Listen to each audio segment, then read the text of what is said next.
Hello students, आज हम topic ले रहे हैं एल्गी के जनरल कैरेक्टर्स के बारे में।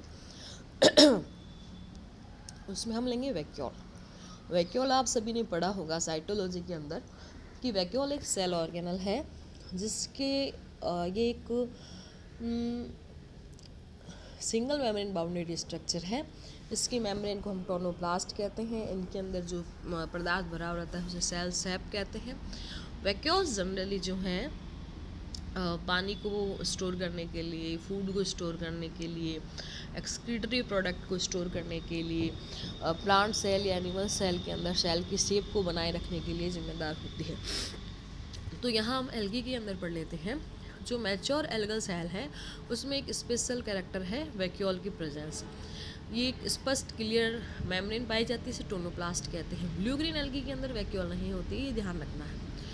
जो मोटाइल सेल्स हैं यानी मोटाइल एल्गी है जिनमें फ्लैजिला पाई जाती है, उनमें दो प्रकार की वैक्यूल पाई जाती है, सिंपल वैक्यूल या कॉन्ट्रैक्टाइल वैक्यूल, दूसरा कॉम्प्लेक्स वैक्यूल। सिंपल वैक्यूल इस प्रकार की वैक्यूल जो होती है वो ग्रीन एल्गी में पाई जाती है।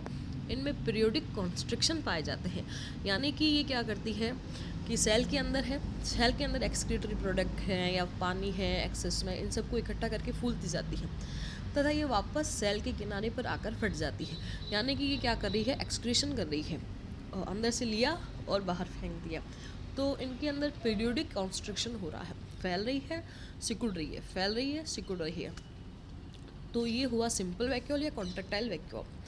फिर है complex vacuole. Complex vacuole structure के आधार पर देखें तो रिक्तिकाएँ जो है वो कॉन्ट्रैक्टाइल वैक्यूल से ये वाली ज़्यादा कॉम्प्लेक्स होती है। इनकी स्ट्रक्चर देखें तो इनमें एक वैक्यूलर एपरेटस होता है, देखिए जैसा नीचे डायग्राम बना रखा है, और दूसरा रिजर्वियर होता है। जो बड़ा गोला बना रखा है वैक्यूलर एपरेटस है, जो छोटा है वो रिजर्वियर है। इन दोनों को छोड़ने वाले स्ट्रक्चर को कहते हैं साइटोफेरिंग्स। अब रिजर्वियर तथा ये अलग अलग आकार की हो सकती है।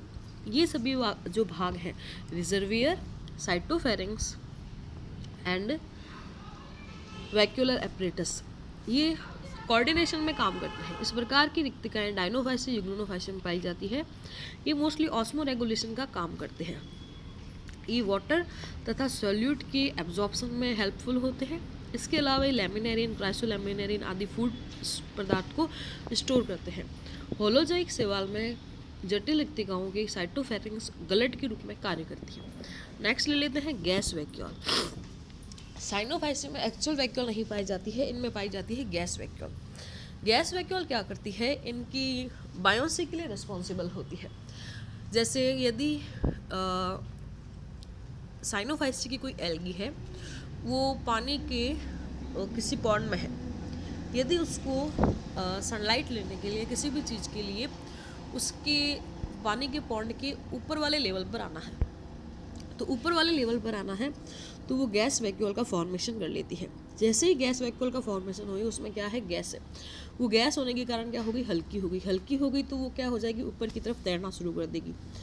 अब मान लीजिए उसको वापस पानी के पैंदे में आना है, बॉटम पर आना है, तो वो गैस वैक्यूल रप्चर हो जाएगी, तो हवा निकल जाएगी, तो बायोंस कम हो जाएगी और वो वापस ज़मीन पर या उस पैंदे पर आ जाएगी।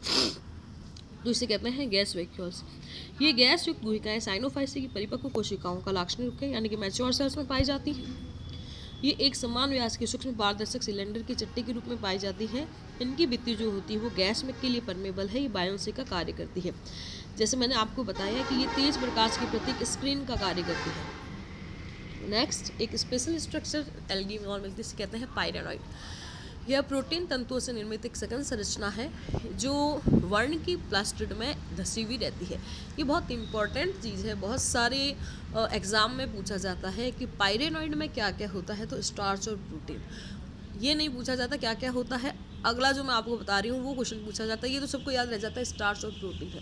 पूछा ये जाता है कि सेंटर पार्ट में प्रोटीन होता है कि सेंटर पार्ट में स्टार्च होता है। तो आपको ध्यान रखना है कि पायरेनॉइड में प्रोटीन जो होता है वो सेंटर में होता है, उसके चारों तरफ स्टार्च होता है। स्टार्च जो होता है वो लैमिनेटेड फॉर्म में पाया जाता है।